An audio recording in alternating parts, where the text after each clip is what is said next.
Eh bien, bonsoir, monsieur Paracha, Tazria et Metzora, deux parachutes.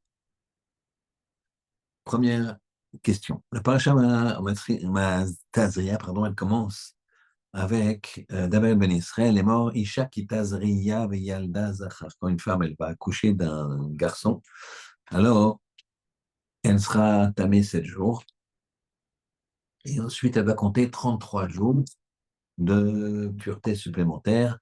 Donc, il y aura globalement un cycle de 40 jours pour se retrouver sa pureté. Par contre, quand une femme elle accouche d'une jeune fille, un bébé fille, eh bien, elle va devoir faire un process double, 14 jours plus 66, c'est-à-dire au lieu de 40 jours en tout, il y en aura 80. Donc, c'est pas encore cette histoire de machisme.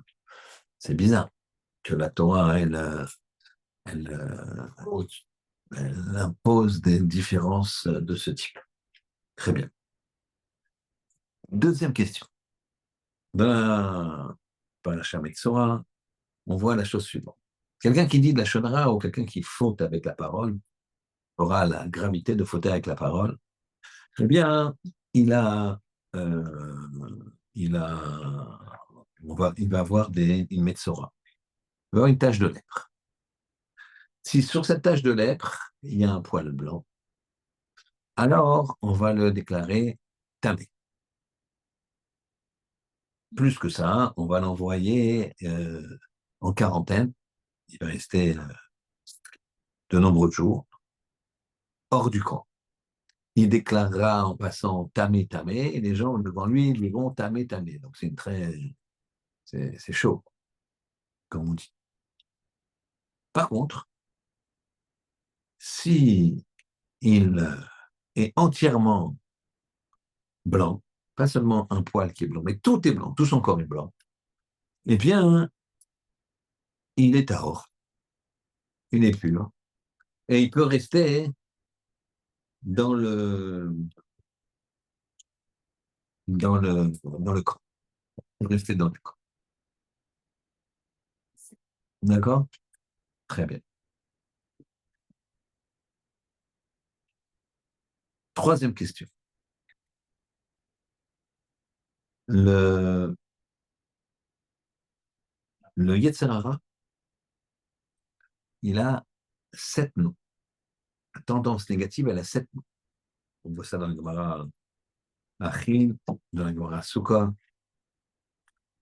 Afnun Gimel, Amud Aleph. Il a 7 noms.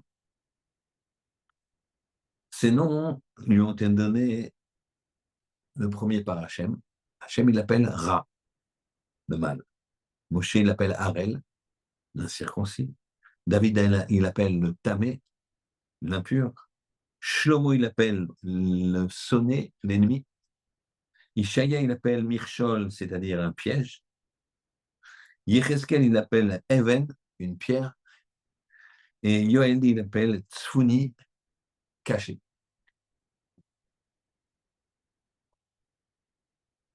Le Yatzaratov, il a un seul nom, Yatzaratov. Pourquoi le Yatzaratov, il a un nom? Et le Yetzirah, il a 7 noms. Très bien. Alors, on va reprendre les questions. La Torah est-elle machiste? Pour une fille, 80 jours de pureté, enfin, de cycle d'impureté plutôt, de jours de purification. Et pour un garçon, 40 jours.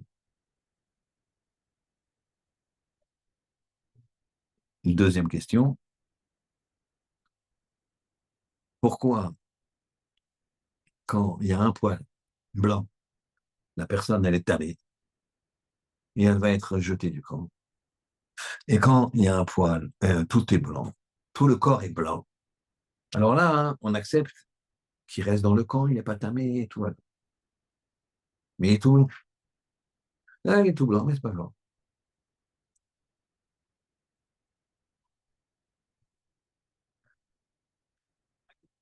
Troisième question. Le Yetzirah, il a 7 noms. On les a dit, on va les redire, de toute façon. Pourquoi? Hachem l'appelait Ra, donc Yetzirah, si vous voulez, donc ça suffit. Pourquoi Moshe, il appelait Ariel, David Tamé, etc., etc.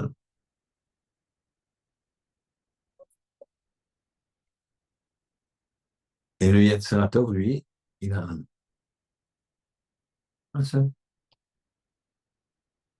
un seul. Alors, on va donner quelques éléments de compréhension avant de répondre aux questions.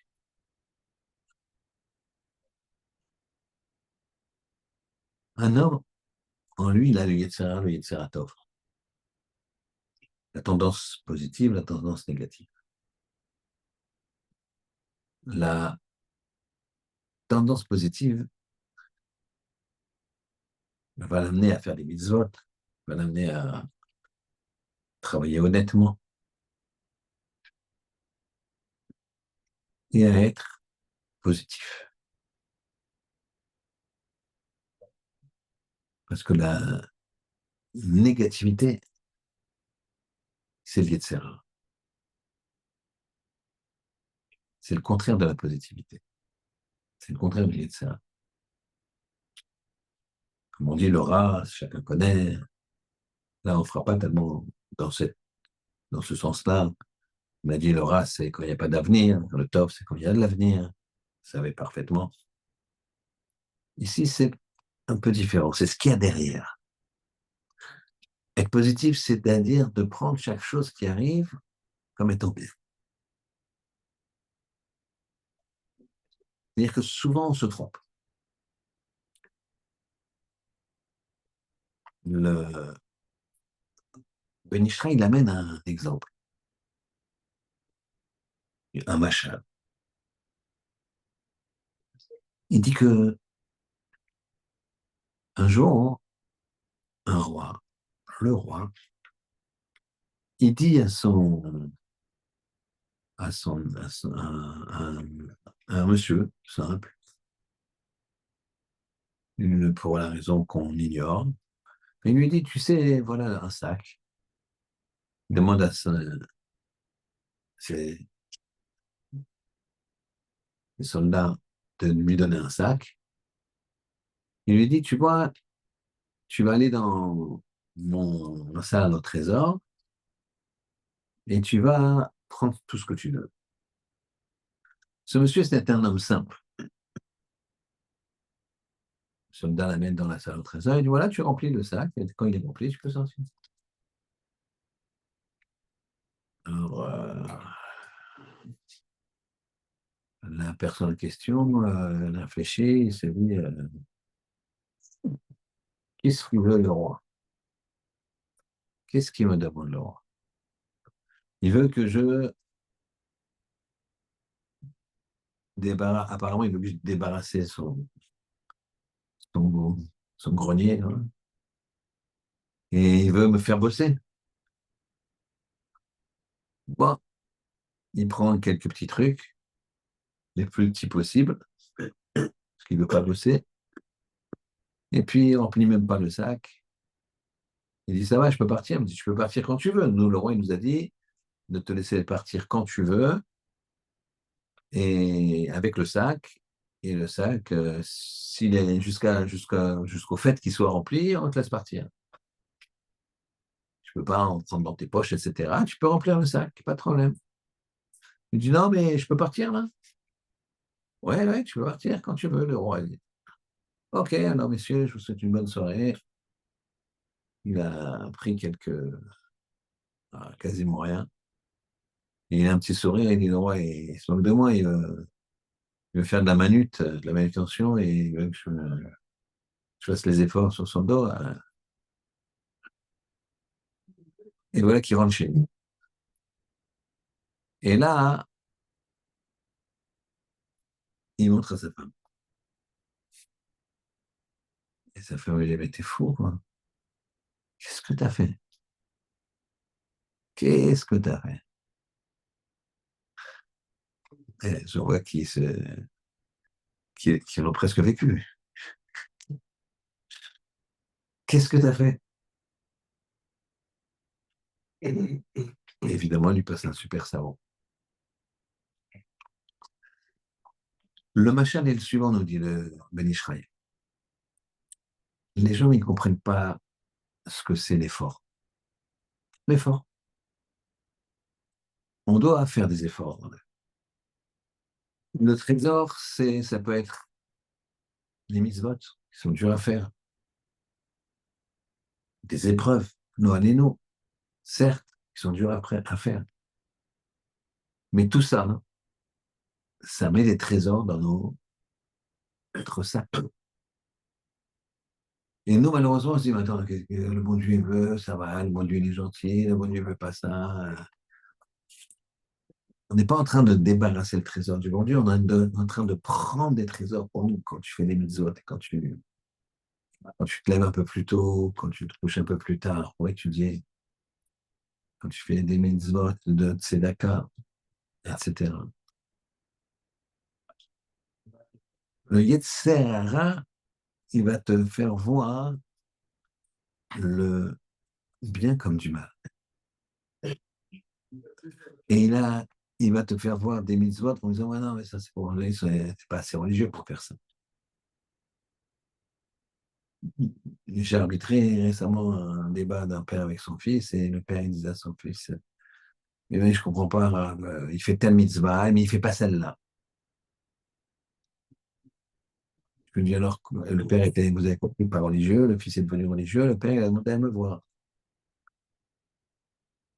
Le Hachem, il était persuadé après après l'entrevue, et je lui ai dit, mais alors vous voulez que votre fils il fasse pas ça? Alors un jour il va vous dire, tu veux pas passer, puisque tu veux que j'enlève des mitzvot, j'enlève Kippour. Faites Kippour quand même, monsieur. Oui, bien sûr. Il fait ce Kippour à sa manière, quoi. Et donc, ça, c'est le Yetzirah, il fait pareil. Il dit, puisque tu fais pas ça, fais pas ça. Dans les mitzvot. Donc, c'est exactement l'image de cet homme simple qui est dans le palais du roi. Il prend peu de trésors, peu d'argent, peu de pièces d'or, malgré que le roi lui ait dit, prends ce que tu veux, tu remplis le sac, parce qu'il croit que c'est pas bien pour lui.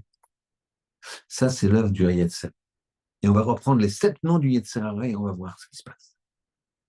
Hachem, il a appelé le Yetzirah Ra. Ra, on l'a vu parce que c'est générique, il n'y a pas d'avenir. Dans le Ra, il n'y a pas d'avenir. Les gens s'en rendent compte souvent trop tard. Quand les gens ils ont des échecs dans leur vie, il y a des moments dans la vie où les valeurs changent. Les gens qui s'amusent avec l'âge, 40 ans, 50 ans, 60 ans, jusqu'à quand tu vas t'amuser bêtement, le désir s'estompe, etc., etc. Les gens qui cherchent l'argent, ils font des carrières. À 55 ans, leur société, leur employeur, ils ont fait une très grosse carrière dans une très grosse société.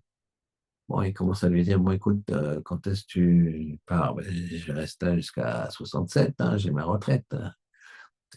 Et vous lui dire, écoute, tu... Et il commence le balagan. Et là, ces gens-là, ils deviennent déçus, ils comprennent que c'est pas le but, ils comprennent que c'est pas le but. Et là, c'est la déception. Donc, et ils se rendent compte, ils voient leur copain, qui est avec lui au CP, ou en première, ou en terminale, et lui, il a décidé, le copain, d'aller à Shiva. Et lui, il dit, mais t'es un malade, c'est quoi ça de rester assis? Tu vas perdre un an d'études. Et son copain, qui a 60 balais aussi, 55, comme tu veux, l'âge que tu veux, il est super épanoui, il a des enfants, des petits-enfants, et l'autre, il galère encore. L'autre, il galère encore. Et il n'a pas construit sa vie. Il s'en rend compte. Donc il y a un moment, de toute façon, on s'en rend compte. Mais le plus tôt, c'est le mieux. Donc ça, c'est le Yetzer Hara, version Akadosh Baruch Hu. C'est la version qui contient tout, c'est qu'il n'y a pas d'avenir. Moshe, il a dit Harel. Il s'appelle Harel, le Yetzer Hara. Il s'appelle Harel pour empêcher le bien de rentrer. Harel, c'est l'incirconcis. Vous savez que Harel, c'est quelqu'un qui n'est pas circoncis. Qu'est-ce qu'il a, celui qui n'est pas circoncis? Il a une peau en plus. Il a une peau en plus. Cette peau, c'est comme une clipa. On appelle ça une clipa, on va dire, c'est une écorce. Une écorce qui ne veut pas laisser rentrer la kedusha. C'est pour ça qu'on demande dans les tfilot de Rosh Hashanah qu'Hachem il coupe l'excroissance de notre bouche et de notre cœur. C'est quoi cette excroissance? On n'en a pas. La seule excroissance qu'on avait, c'était celle de la Mila et qu'on a enlevé le 8e jour de la Mina, que nos parents, dans leur citroute, nous ont fait enlever lors de la Mila. Donc, où est l'excroissance du cœur et de la bouche?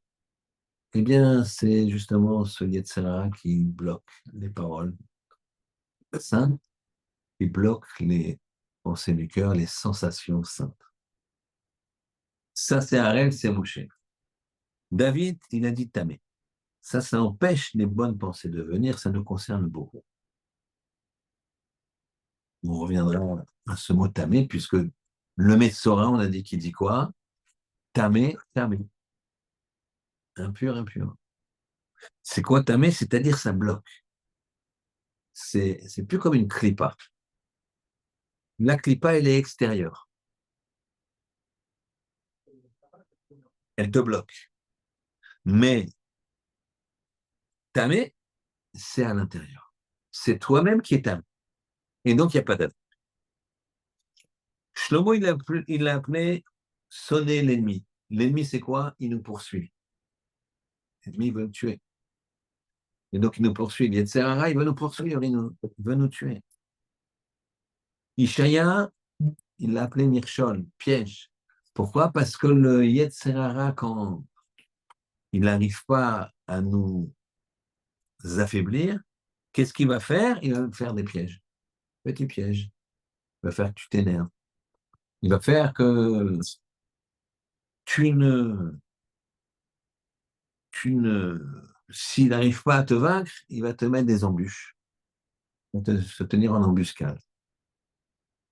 Yecheskel, c'est le 6e nom du Yetzer Hara, il est appelé Even, une pierre. Pourquoi? Parce qu'il est lourd. C'est un fardeau lourd, comme une pierre, difficile à se débarrasser. C'est un fardeau. Et enfin, Yoel, il l'appelait Tsefoni, caché. Pourquoi? Parce que des fois, il se cache sous des aspects positifs. Et en fait, c'est négatif. Et tu crois que tu fais une mitzvah, c'est négatif. Tu crois que la faute que tu as faite, bon, elle n'est pas, ça va. C'est pas, je sais pas pourquoi ça l'est. Doucement.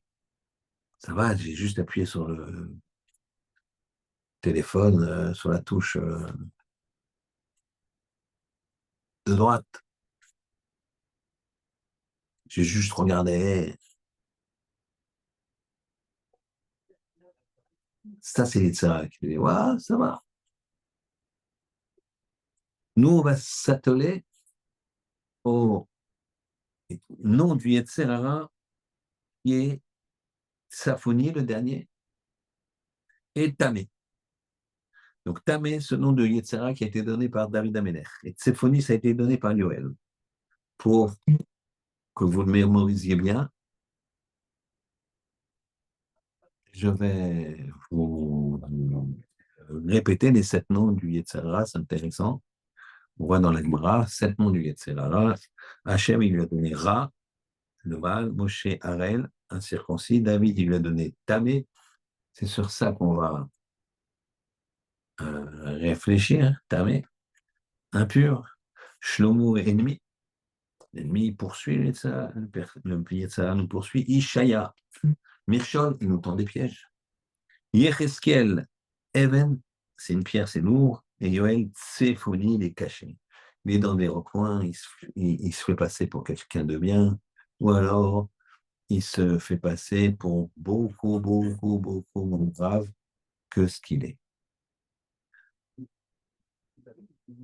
Qu'est-ce qui se passe quand un homme, on a dit, on revient là maintenant aux questions. Chafetz Chaim, il a dit, il ramène Rashi, quand un homme, il a qu'un seul poil blanc, ah, on lui tombe dessus la totale. La totale. Il a un, on le met en quarantaine, on le sort du camp. Deux, il va dire tamé, tamé, tamé. Et les gens sur son passage vont crier tamé, tamé. Et trois, il va euh, subir un process de purification relativement long. Par contre, s'il est entièrement blanc, il reste dans le camp, il n'y a pas de souci. Tout va bien, il est pur. Donc il a une lèpre tout blanc. L'autre lèpre, il y a un poil blanc. Et ce n'est pas tout le corps, c'est un petit endroit. L'un, il est impur, l'autre, il est pur. Là, je fais référence à ce que Hachem, il envoie. Il nous envoie des difficultés, des efforts, comme cet homme qui était dans les trésors du roi et qui devait remplir le sac, et qui a dit mais non, je ne veux pas faire de boulot, le roi, il a qu'à. C'est quoi ces mitzvot? C'est trop dur, c'est n'importe quoi. Ne pas boire, ne pas manger, ne pas toucher, ne pas ceci, ne pas cela, se lever tôt, faire des filotes, se concentrer, étudier, traduire. Oh, non, non, non, non, non, non, moi je ne remplis pas le sac. Il ne s'est pas rendu compte qu'en fait, remplir le sac, c'était sa vie, c'était de l'argent. Donc nous, c'est pareil. Nous, c'est pareil.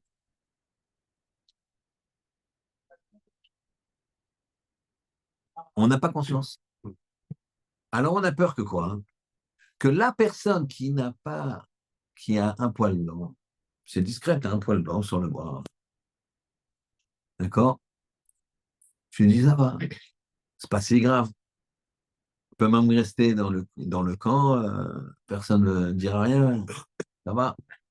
Ça, c'est pas. Quand quelqu'un il a une maladie contagieuse qui n'est pas apparente, bon, bah, il se dit, ça va, c'est pas grave. Ça se voit pas. Donc lui, avec son poil blanc, il aurait pu se dire, je ne fais pas de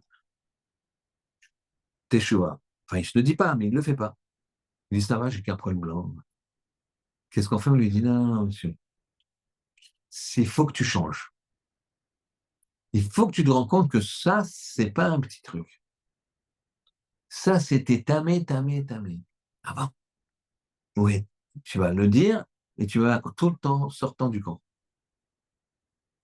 Et les gens se sont passés, ils disaient tamé, tamé, tamé. Donc, il n'y a pas de truc genre discret. Et il va être en quarantaine, hors du camp, seul. Et même avec les autres juifs atteints de Touma, qui seront également en quarantaine, ils ne seront pas ensemble. Il est seul. Seul, seul, seul. Donc, que se passe-t-il? Il va quoi? Faire tes choix, dire tout ça pour un poil blanc. Donc, le petit lachonara que j'ai fait, c'est pas un si petit lachonara. C'est un vrai gros lachonara. Souvent, les gens ils disent, bon, ça va, ce que j'ai dit, c'est pas si grave. Bon, mais tu as vu quand tu l'as vexé? Ouais, ça va. Ça, c'est le poil blanc. Si la personne elle ne fait pas de chouva à ce moment-là, ça peut aller beaucoup plus loin. Par contre, quand il est tout blanc, il est obligé de.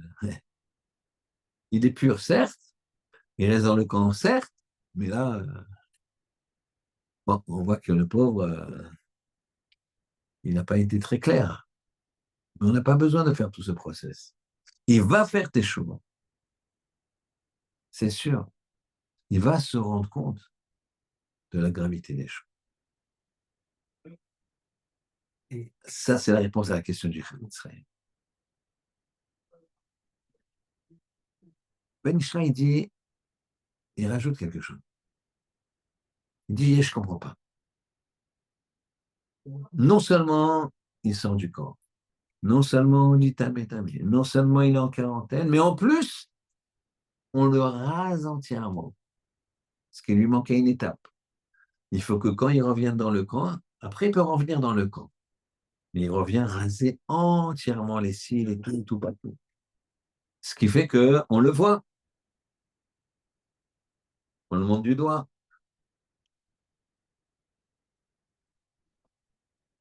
Donc là aussi, il est obligé de faire le choix.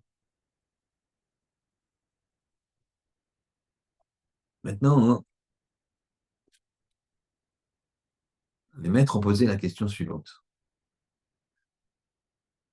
Ça marche beaucoup au niveau du poil, des cheveux, puisque un poil blanc, il est tamé. Tout est blanc, il n'est pas tamé. On le rase, plus un poil. C'est quoi la notion de ce poil? Et il dit comme ça, hein, qu'en fait, le poil, de la même façon que chaque poil est différent. Chaque poil est différent. Imagine, il y a des milliers, dizaines de milliers, je ne sais pas de combien de poils de cheveux est fait un crâne. Mais ils ont tous un bulbe l'un à côté de l'autre, comme ça, tac, tac, tac, tac, tac, tac. Vous imaginez cette précision. C'est fantastique. Et chacun est différent de l'autre. D'ailleurs, il y en a un qui peut sortir même blanc au milieu des noirs. D'accord? Noir au milieu des blancs, c'est un peu plus rare. D'accord? Pour te montrer que chaque faute, elle est spécifique. Il faut que tu te débarrasses de chaque faute. Que quand tu as fait un lashon quand tu as fait quelque chose de... Tu es sorti de ta bouche un lashon une médisance, quelque chose de négatif, eh bien, chaque élément, chaque mot négatif, c'est comme un cheveu. Il faut l'enlever, il faut le raser. Il faut qu'il n'y ait plus de traces. Et quand ça va repousser, ça va devenir positif.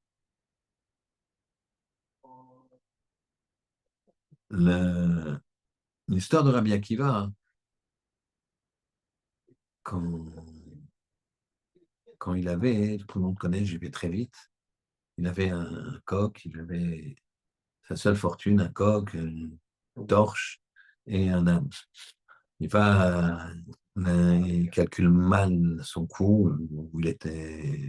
Bref, il arrive près d'une ville. Les villes à l'époque étaient fortifiées. Il y avait toujours des bandits, des voyous, des brigands, donc on fortifiait les villes.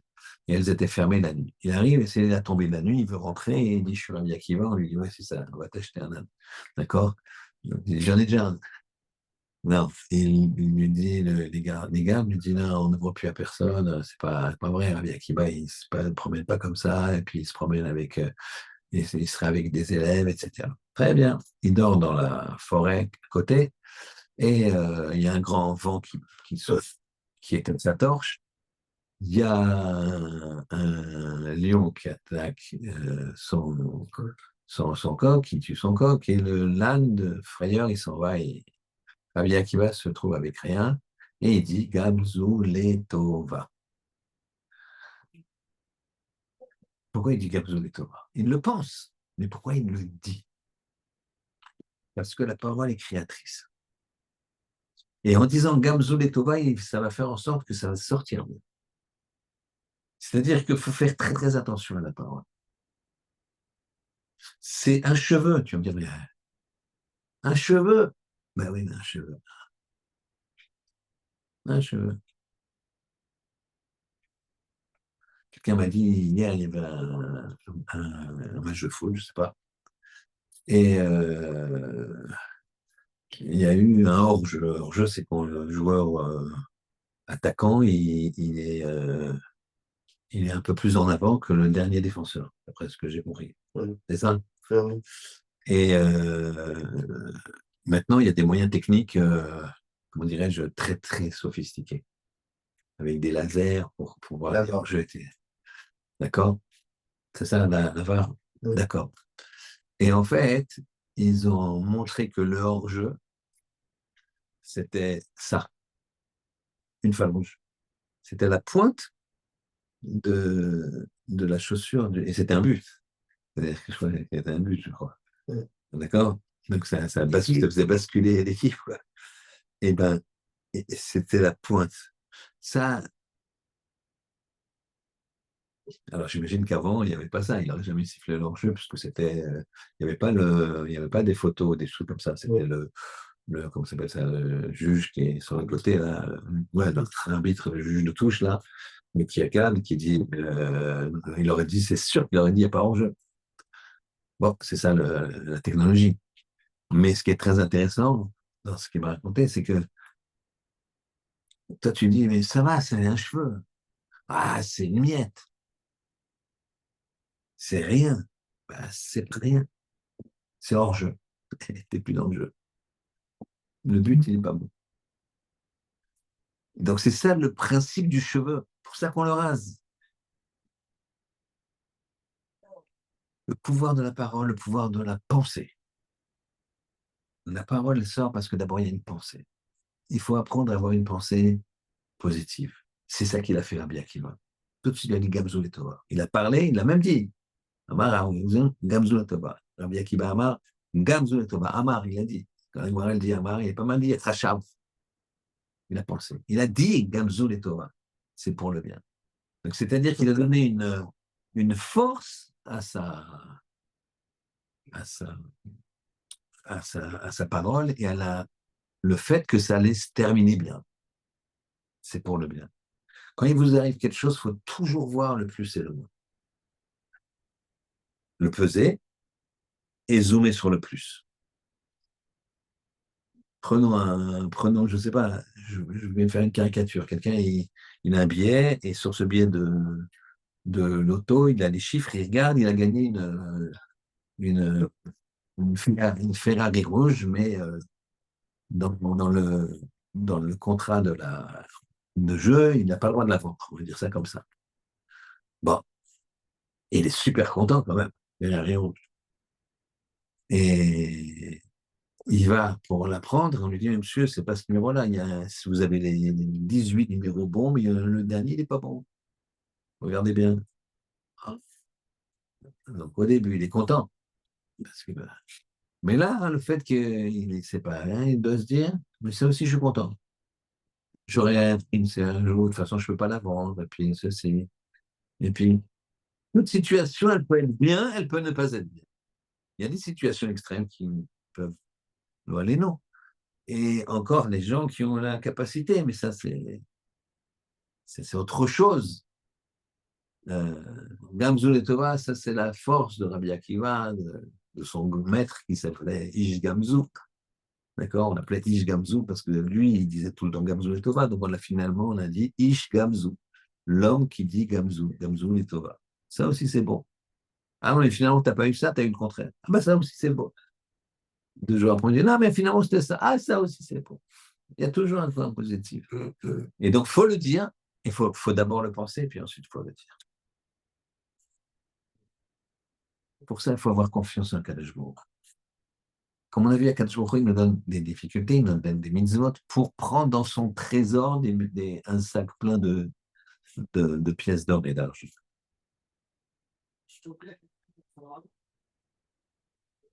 Souvent, on veut trop en faire. Souvent, on veut trop en faire. Notamment dans le matériel. Il faut faire un de l'autre, comme on dit. Il faut faire un investissement, mais pas forcément ce qu'on fait, c'est-à-dire qu'on investit tout. Des fois, il faut laisser faire les choses. Dans la Gemara, je ne sais plus laquelle. Shlomo HaMelech, il rencontre le Malach HaMavet. Vous savez que Shlomo HaMelech, il avait la vision sur tout. Il parlait le langage des oiseaux, il parlait de... Et le Malach HaMavet, il est très triste. Alors, il demande Shlomo HaMelech au Malach HaMavet, pourquoi tu es triste? Il lui dit, je suis triste parce que tu as dans tes serviteurs, dans tes fidèles serviteurs, un tel et un tel. Je dois les tuer, je ne sais pas comment faire. J'arrive pas. Je dois les prendre et j'arrive pas. Et j'arrive pas à faire ma mission. Je suis en Melech qui sait ça. Il les appelle. Et il y avait une ville où les gens étaient protégés du Malach HaMavet. Ça s'appelait Louz. Une ville où les gens ils mourraient jamais. Alors qu'est-ce qu'il a dit Shlomo Melech? Il dit allez à Louz vite. Et ils prennent leur cheval, leurs chevaux, ils foncent à Louz. Arrivés à la porte de Louz, il y avait le Malach HaMavet qui les attendait. Tac, tac, terminé. Il les a pris. Le lendemain, Shlomo Melech, il voit le Malach HaMavet qui est content. Il lui dit, pourquoi tu es content? Il m'a dit, parce que le décret, c'était d'aller les prendre à la porte de Louz. Mais toi, il te servait. Donc, il n'y avait aucune raison d'aller à Louz. Je ne savais pas comment faire. J'étais triste. Et c'est toi qui as envoyé le... C'était quoi le moussard de ça? C'est que parfois, il faut faire de l'autre, mais pas trop. Des fois, il faut... Même Shlomo,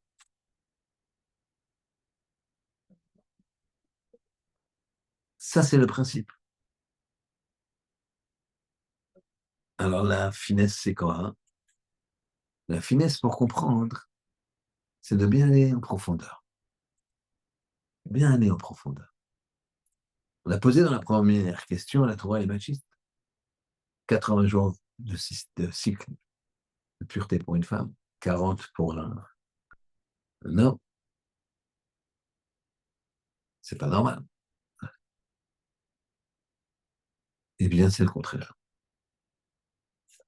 Il y a un principe que quand le Yetzer Hara il sort, le Yetzer Tov il rentre. Quand le Yetzer Tov il sort, le Yetzer Hara il rentre. Quand la pureté, elle sort d'un corps, alors la Touma, elle rentre.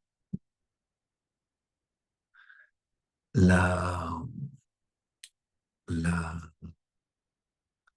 la jeune fille, une fille, elle est, elle est porteuse d'un potentiel et d'une réalité dans le ventre de sa mère, de plus de pureté que le garçon. N'oubliez pas que le garçon, il n'est pas fini. Il a une orla. Il est harel. Il est incirconcis. C'est un des noms du Yetzirah. Il est puissant, le Yetzirah de l'homme. Que la femme, c'est différent. Et donc, quand la couche d'un garçon, il y a moins de pureté qui sort d'elle que quand la couche d'une fille. Donc, puisqu'il y a moins de pureté qui sort d'elle que quand elle accouche d'une fille, alors quand elle accouche d'une fille, le système pour la refaire devenir pure, il est plus long, puisqu'elle est sortie de la femme, beaucoup de pureté, donc à la place est rentrée de l'impureté. Et ça, c'est la finesse. Et c'est ça le principe. Tu as le David Ameller qui a qualifié le Yetzer Hara de tamé. Il l'a qualifié de tamé, c'est-à-dire qu'il empêche les pensées. Ce qui est à la base de tout, c'est la pensée. Pensée positive, tu parles positif. Tu vois positif. Eh bien, la, le- la proportion entre la toma et l'impureté et la pureté, c'est inversement proportionnel. Et donc, puisque la jeune fille, elle est plus pure, et ben, quand elle sort, il y a plus d'impureté. Et donc ça, pourquoi la Torah nous montre ça dès le départ? Pour te dire d'attention. Si tu veux être aussi précis que les cheveux de ta tête, qu'on va raser complètement chez quelqu'un qui a eu un seul poil blanc, pour lui montrer que tu ne vraiment, chacun, ils sont importants. Alors, il faut bien voir les choses, il faut bien comprendre. Il ne faut pas comprendre de travers, par exemple, ce système de pureté de la femme et de pureté de la femme quand elle accouche d'un garçon, quand elle accouche d'une fille. C'est le contraire de ce que l'on pense. Et ça, la Rota, on va aborder un point supplémentaire qu'il faut prier. Il faut étudier la Torah, il faut prier Hachem. Il faut prier Hachem. Il faut prier Hachem. Hachem, je veux parler des bonnes paroles. Hachem, je veux prendre conscience que cette petite, que je crois jusqu'à présent, qui est une petite faute, fais-moi prendre conscience que ce n'est pas une petite faute. Je l'enfouis comme ça la mets de côté. Fais-moi prendre conscience. Je veux parfait. Une fois, il y a un pot qui ne savait pas, il savait pas mendier, mais il est devenu très pauvre. Il a, Qu'est-ce qu'il a fait? Il a entendu parler de la générosité. Il habitait à Jérusalem. Il a entendu parler de la générosité du baron de Rothschild, un homme très riche et très religieux. Les premiers Rothschild, ils sont très, très religieux, orthodoxes. Talmidei Chachamim. Et voilà que il part. Il revient au bout de longs mois. Il va à Berlin, il habitait Berlin. Et là, il revient avec une petite fortune. Une petite fortune.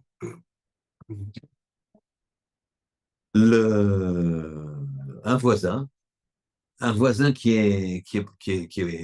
dirais-je, qui est pauvre, très pauvre, mais qui est mendiant, professionnel, on va dire, honnête, mais, mais il sait mendier, il a des brouilles, comme on dit.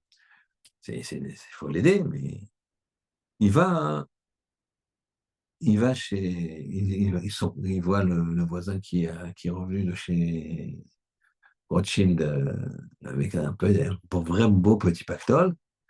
Il dit, je vais y aller. Il y va. Il frappe à l'ailleurs de longs périples et tout le long de son périple, il, euh, il mendie.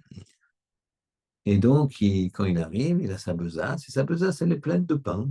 Parce qu'il mendie, quoi. Il a de pain un peu rassis, certes. C'est pas Jojo, mais.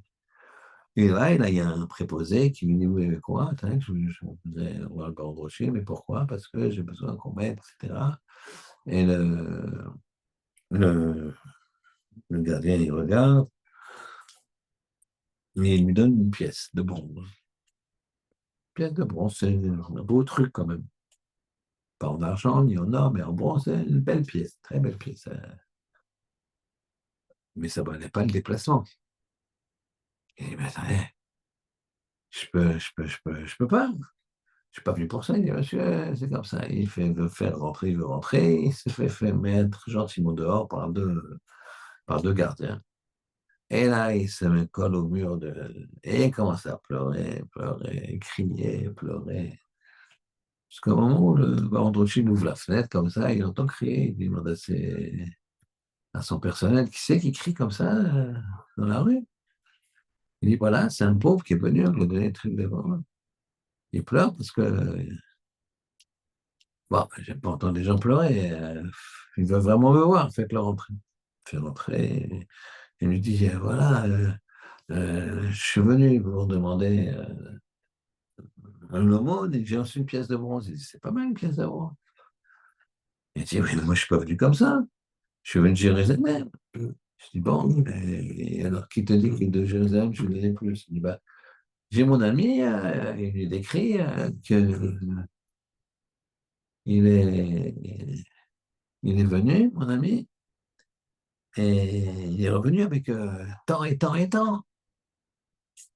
Je comprends pas, c'est injuste. Expliquez-moi. Alors, bon, Rocher il m'a expliqué comme ça. Il me dit, regarde, ton ami est venu, il était maigre comme je ne l'ai jamais vu, il était à moitié tombé dans des pommes, et comme ça, sa besace était vide. Il avait mangé tout ce qu'il avait pris depuis Yerushalayim, et il est à moitié tombé dans les pommes devant moi, et il m'a dit, regardez, moi je ne sais pas faire. Si vous ne m'aidez pas, je ne peux rien faire. Je vais mourir. Ma famille va être. Je ne peux pas. Il ne demande qu'à moi. Alors je vais lui donner. C'est pas demander aux autres. Mais toi, tu sais demander aux autres. Ah, c'est différent. Comme ça, il explique. Je crois que c'est Raphaël Sonnenfeld qui a raconté cette histoire vraie, que c'est la même chose quand on demande au Ribono chez Olam. La parole, c'est très, très difficile. J'aurais peur de voir un Neshama, parce que la Metzora, la lèpre, elle se met sur le Neshama. Elle se met plus sur le corps. Et j'ai peur, après 120 ans, qu'on va me montrer, je parle de ma Neshama à moi, ça peut être très pas joli. Qu'est-ce qu'il faut faire? Qu'est-ce qu'il faut faire? Il faut être subtil. Il faut comprendre que tu peux rebondir sur la pureté. Tu peux rebondir même sur l'impureté, ce qui donne Hachem, Gamzul et Torah. C'est ça qu'il dit à Kadosh Baruch Hu. Il dit à la personne, je te rase des cheveux pour que tu fasses une vraie tchouva. Tout le monde t'a vu, t'as dit tamé, t'as été en quarantaine, t'as fait le bilan, maintenant je te redonne une image. Je te rase pour que ce soit encore, que ce soit quelque part pointé du doigt. Ah, quand il était tout blanc, tu peux rester. Parce que la tchouva, tu vas la faire. Mais ça, il faut pleurer et demander à Kadash Baruch. Pleurer dans le sens, jusqu'à verser des larmes pour prier Hachem. Si on prie que Hachem, à l'image de ce pauvre qui, il a demandé qu'une seule personne, Rothschild, et Rothschild a compris qu'il ne demanderait qu'à lui, alors il lui a donné beaucoup. On va finir par la question, la dernière. On a dit que le Yetzirah, il avait 7 noms. 7 noms. Yetzirah Tov, il a un seul nom.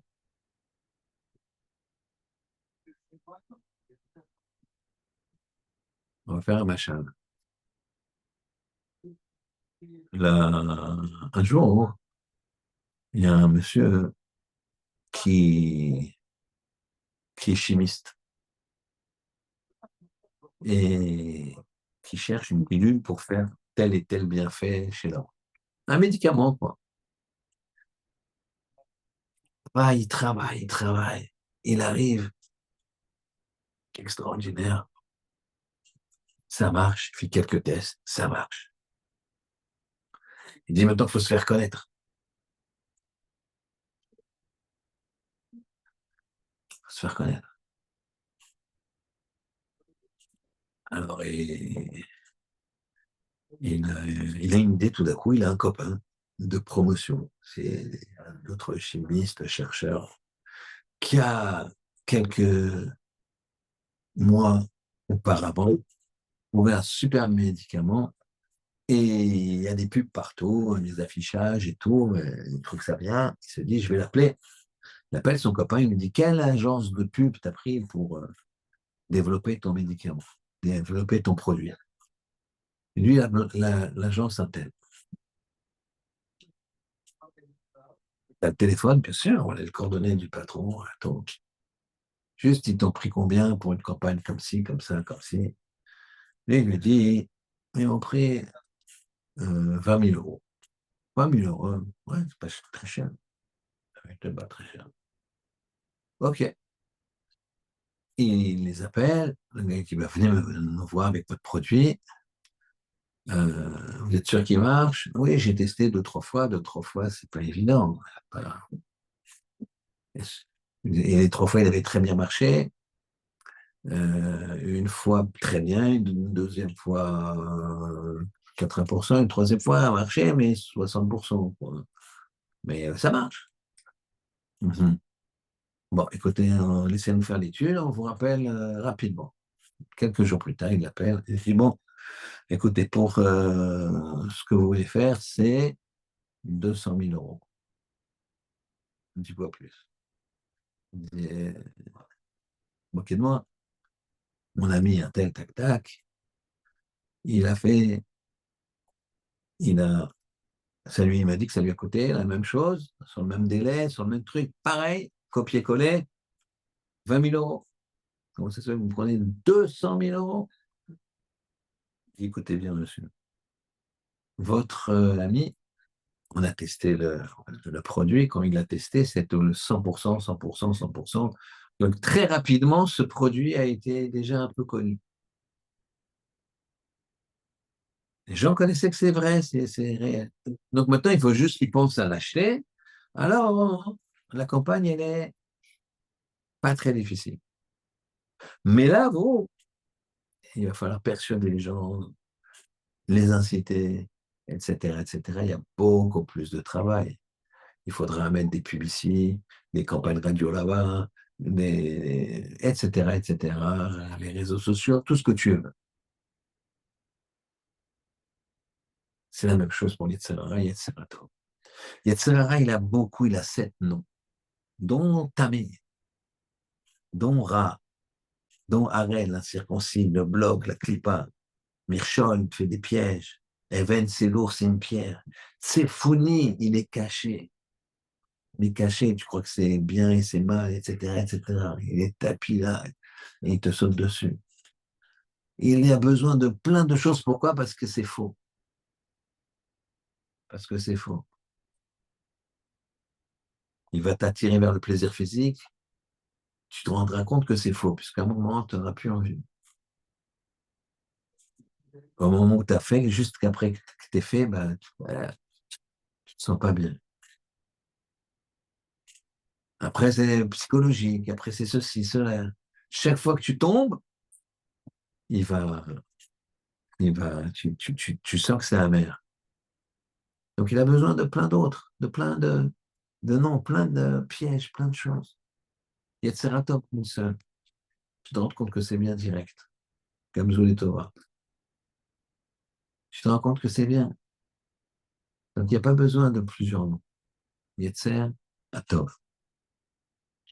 Euh, le, le principe du Yetzer Atov, il est clair. Tu te lis à Hachem, et pour se lier à Hachem, il faut quoi? Il faut étudier Torah, bien regarder les détails, bien comprendre, ne pas se planter. Le Torah n'est pas machiste. Le 80-40, il est plus en faveur de la fille que du garçon. La pensée, elle est donc créatrice. La parole encore plus, puisque Hachem, il a créé le monde avec la parole. Et donc, ce lien qu'on doit faire avec Hachem, Bezrat Hachem, ça nous va nous permettre de nous éloigner de ce Yetzirah nous éloigner parce qu'il n'est jamais vaincu. Et ça va nous permettre de servir à Kadosh Baruch Hu, et d'avoir un bonheur, d'avoir une vie de Torah et de Kedusha, Shabbat. Shabbat, je voudrais pour